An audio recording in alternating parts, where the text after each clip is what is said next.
I remember finding out that it was going to be a boy. I actually didn't go to the appointment. And Christine and the girls showed up at my work at the time with a bouquet of blue balloons. And I remember just being so excited. We decided to name him Kenton John. It's interesting because my pregnancy with him was different than any of my other children. He was so active. I felt like I knew him so much from carrying him. So I was kind of felt like he was going to be a little athlete, and he was just moved all the time. I was 29 weeks and 6 days pregnant when I thought, gosh, he hasn't kicked in a while.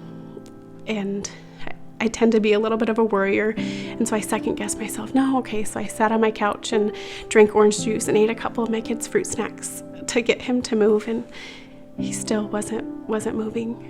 She said she wanted to go in and have them just, check, to hear him, and I knew that in my heart, I just felt like everything's going to be fine. So I drove to the hospital thinking that everything would be fine, and it's just typical Christine, kind of over-worrying. And I remember, you check in, you go through all the things, and sitting there, and the nurse came in, and she starts doing the ultrasound, and she said, I can't find the heartbeat. And that's happened to me before. Sometimes it takes a while, but at this point, 29 weeks and 6 days, he was big enough to where they should have been able to find it. So of course I'm worrying a little bit more, trying to tell myself it's okay. Just breathe. And she had a doctor come in to do it.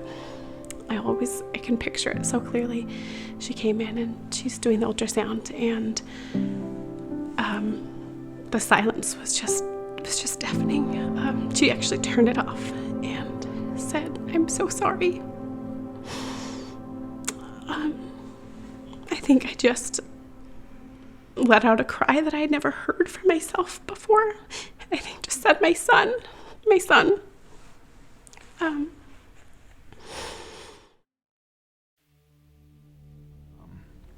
And I got a phone call pretty quick after I knew that she was there. And in my mind, I thought, they found his heartbeat and everything's okay. But it was actually a doctor on the other line saying that something was wrong and that I needed to get to the hospital as soon as I could. And when I got there is when I found out that we had lost Kenton. So it's really hard to grasp and really wrap our minds around what was going to have to happen that day and that night. We actually left the hospital and went home to pack a bag, knowing that Christine was going to have to give birth to the body of our son, and that he wasn't going to be there. I was afraid. I was really, really afraid. I had 2 deliveries before, but to have my son die while still in the womb and have to deliver him really frightened me. So I remember they brought us back to a room and hung a special sign on the door that indicated to everyone that it was a loss. And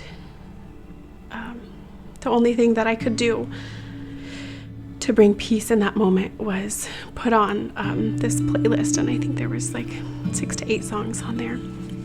And we had them playing. I was getting an epidural, and I was just so afraid. My nerves were so high.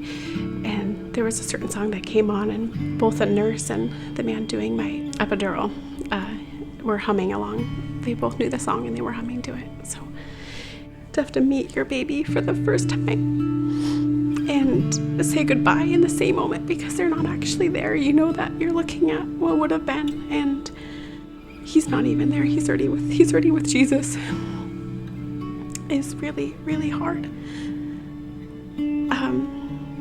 But at the same time, it was one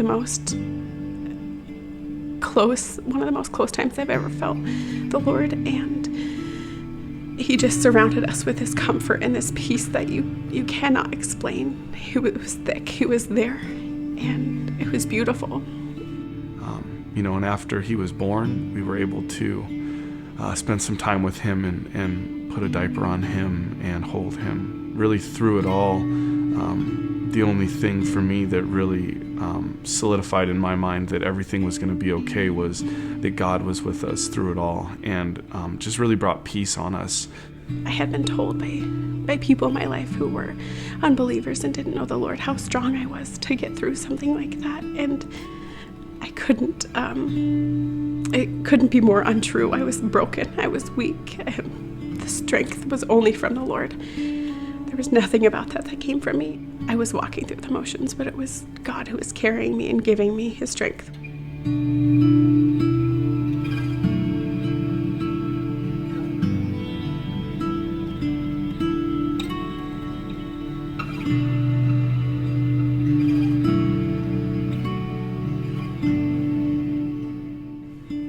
And he was so special to me. He was just the most active boy out of all my babies. I just felt this bond and this connection with him so early on in the pregnancy.